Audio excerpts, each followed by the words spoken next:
Welcome to this podcast for the 2023 Early Music at Newcastle series. If you're watching this, you may already know that this year, 2023, marks the quatercentenary or 400th anniversary of the death of William Byrd. We commemorate Byrd's life and music at various points during the 2023 season. More details to follow at the end of this podcast. So, 2023 gives us an anniversarian pretext to remember William Byrd. That said, we're going to take a closer look at Byrd's birth date in this podcast rather than the time of his death. And the specific focus here is on a handful of pieces that aren't actually very good. As the saying goes, the early bird catches the worm. But I'll start with a less flattering figure of speech, the turkey. And Byrd wrote his share of turkeys. Byrd was a risk taker, an adventurer, and an experimenter. And we're going to look at his experiments. Rather like Turkey, they proved unpalatable for some of Byrd's modern critics, so unpalatable that Byrd's authorship was flatly denied. It all hangs upon Byrd's birth date. We used to think it was 1543. Thanks to John Harley, writing in the 1990s, it was nudged back a little from 1543 to about 1540. A small change, but an important one because of the young William Byrd's circumstances. The middle years of the 16th century, sometimes called the mid-Tudor crisis, witnessed very rapid changes in religious policy, changes that affected Byrd directly. If Byrd was born in 1543, as we used to think, he would have been 4 years old when Henry VIII died in 1547, and just 6 years old when the Latin Rite was replaced by the Book of Common Prayer in the summer of 1549. So by the time his musical education began around the age of 7 or 8, the Reformation had happened already. Byrd would have had no early memories of the Latin Rite. And when the Latin Rite was restored in the autumn of 1553 and the winter of 1554, Byrd is 10 or 11 years old, still a chorister, but only just old enough to have begun his apprenticeship as a composer when the Latin Rite is abolished once again in 1559. In other words, with a birth date of 1543, the old birth date, Byrd was scarcely old enough to have cut his compositional teeth before the old tradition was brought to an end. However, when we move the birth date back to 1540, just 3 years, something rather unexpected happens. Byrd experiences the old Latin Rite in its full splendour until he's 9 years old enough to have formed lifetime memories and habits as a young singer. He then experiences the devastating abolition of this old Latin tradition as a 9, 10, 11, 12, 13-year-old chorister, prime chorister ages, fully aware of what's being taken away. A millennial tradition of Latin chant, rich polyphony, organ music, processions, vestments, and colour. He then witnesses the restoration of the Latin Rite by Mary Tudor. With a birth date of 1540 or thereabouts, this period spans his entire teenage years. He is still impressionable, but old enough to understand the meaning of the Latin Rite and to engage with it as a composer. The mid to late teens are the ideal age for an apprentice composer in the 16th century. And as far as we know, Byrd's apprenticeship was served with the Chapel Royal composer John Shepherd, who died in December 1558. Of course, we know that the story doesn't end there. Mary Tudor dies in November 1558 and is succeeded by her Protestant half-sister Elizabeth, who once again abolishes the Latin Rite in 1559 and all that goes with it. By this time, the not-so-young William Byrd is now in his 20th year, completing his apprenticeship as a composer and preparing to take up his first professional posting. This duly follows. He is 23 when he is appointed organist of Lincoln Cathedral, and 32 when he returns to the more comfortable billet of Elizabeth's Chapel Royal in 1572. But the crux of the argument here is those teenage years in the 1550s, With a birth date of 1540, these would have been the prime years for Byrd's development as a composer, and they were spent in the Latin Rite. So how does this all relate to Byrd's music? Byrd published most of his compositions, starting with the famous Cantione Sacre of 1575, published with Thomas Tallis, and working through various motet, song, and consort collections of 1588, 1589, 1590, 1591, the three masses of the 1590s, and the Compendus Gradualia of 1605 and 1610. Inevitably, perhaps, Byrd critics have asked why Byrd didn't publish some of his compositions. Could it be that he didn't actually write them? Were they misattributed by Elizabethan copyists and collectors who should have known better or didn't know better?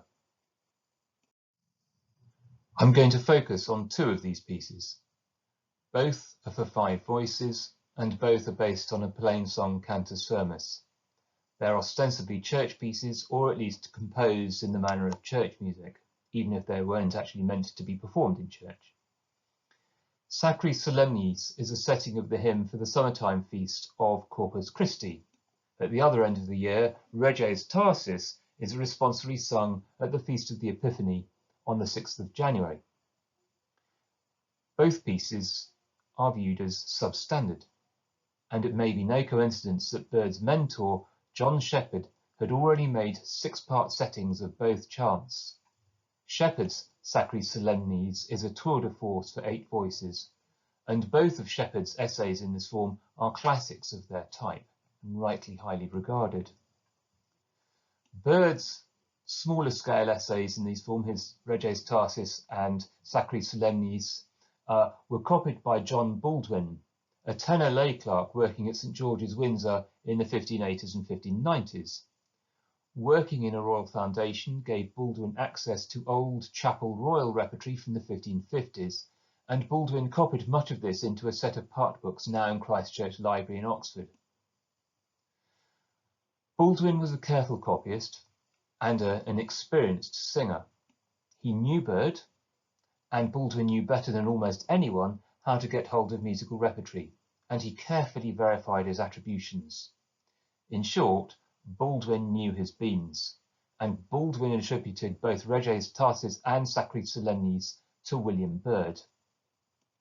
Now, naturally, this disappointed some 20th century critics who believed that the very young William Byrd, ostensibly born in those days in 1543, couldn't have composed this music in the 1550s, when he would have been scarcely out of short trousers. But we now know, of course, that the 1550s were Byrd's important apprentice years as the composer.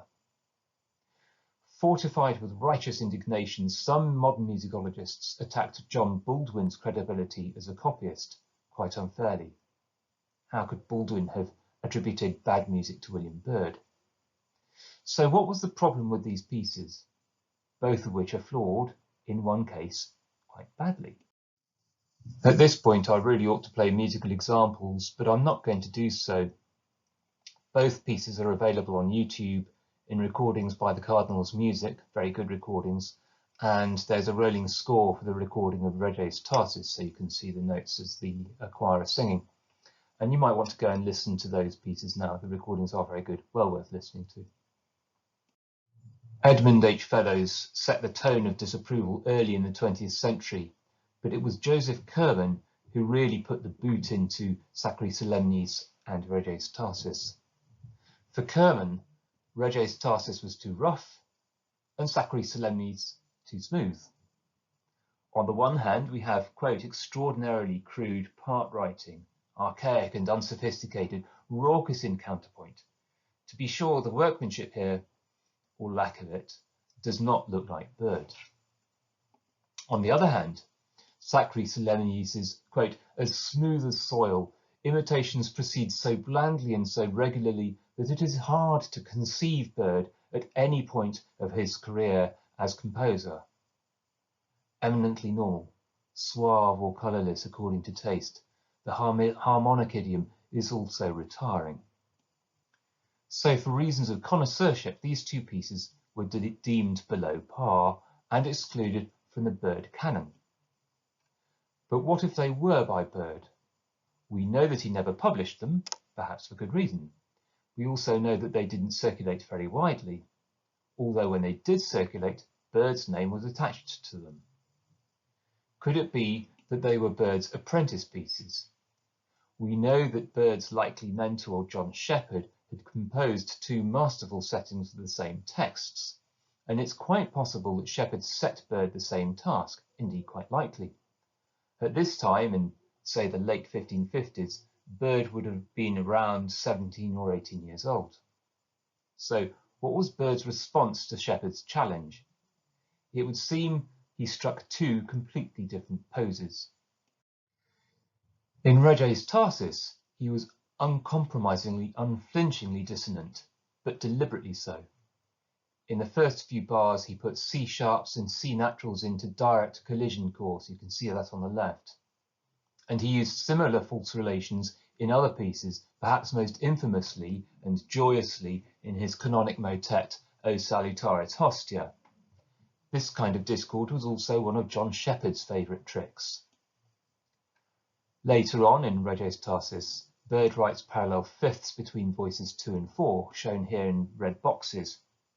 Admittedly, they're hidden away in the middle of the harmony, detectable only to the counterpoint police. And parallel fifths are more common in real Renaissance music than most modern textbooks would have us believe. Don't tell anyone.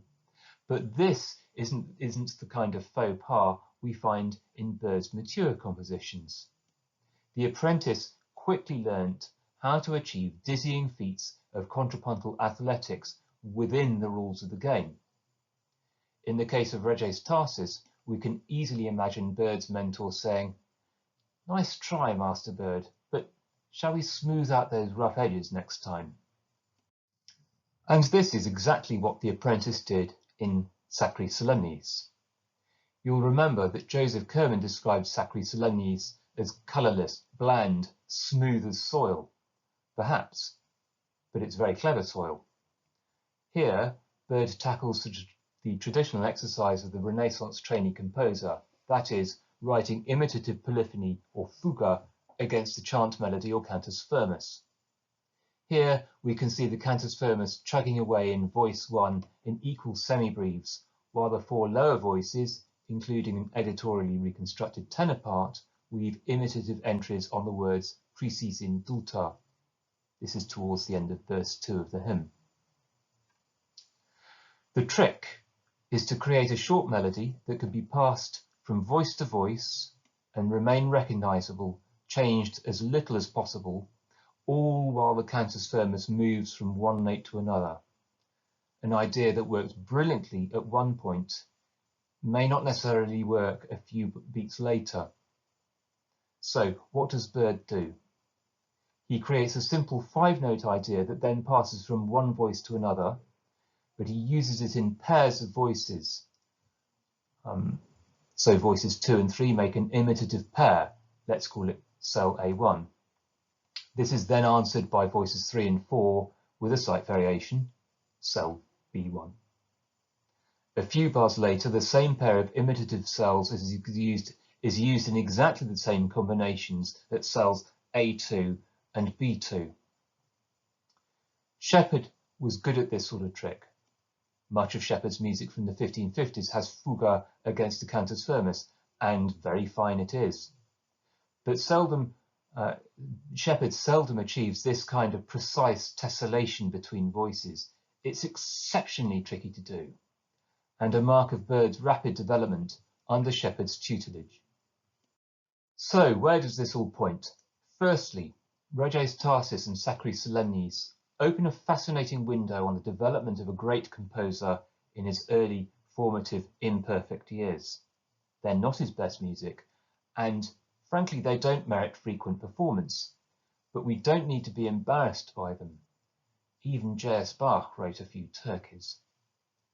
Secondly, when we look at Byrd's Ugly Ducklings, to develop the analogy, the avian analogy, a step too far maybe, when we look at Byrd's Ugly Ducklings, we can see Byrd's brain at work. In some ways, imperfect music is more revealing and often more interesting than flawless masterpieces. Thirdly, don't believe everything you read in the textbooks. Attributions have often been made on flimsy judgments of taste and connoisseurship, value judgments that are shown in subsequent years to be wrong when new evidence comes to light, such as Byrd's birth date. And lastly, on a positive note, a word of thanks to John Baldwin, the Elizabethan copyist whose labours ensured the survival of so much Tudor music, including Byrd's unpublished motets and most of Shepherd's Latin polyphony. Baldwin was a careful and industrious copyist worthy of respect. Without him, we'd be much the poorer.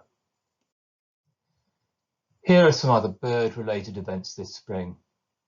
On 21st of January, Bill Hunt gave a workshop on Byrd's consort anthems, and on 20th of February, now gone, Roy Large gave an illuminating lecture on the Bach Choir's epoch-making revival of Byrd's great service in 1924. On the 1st of March, the New Vocal Ensemble and Vox Populi performed music by Byrd and his mentors and inspirations, John Shepherd, Thomas Tallis, Alfonso Ferrabosco and John Taverner. That takes place in King's Hall, 7:30 p.m. Wednesday, 1st of March, don't forget. On the 9th of March, John Kitchen will include Byrd in his Thursday lunchtime concert in King's Hall, and I'll be playing some Byrd on the Tudor-style weathering set organ at St Nicholas Cathedral at lunchtime on Monday, the 13th of March. Happy Byrd Day.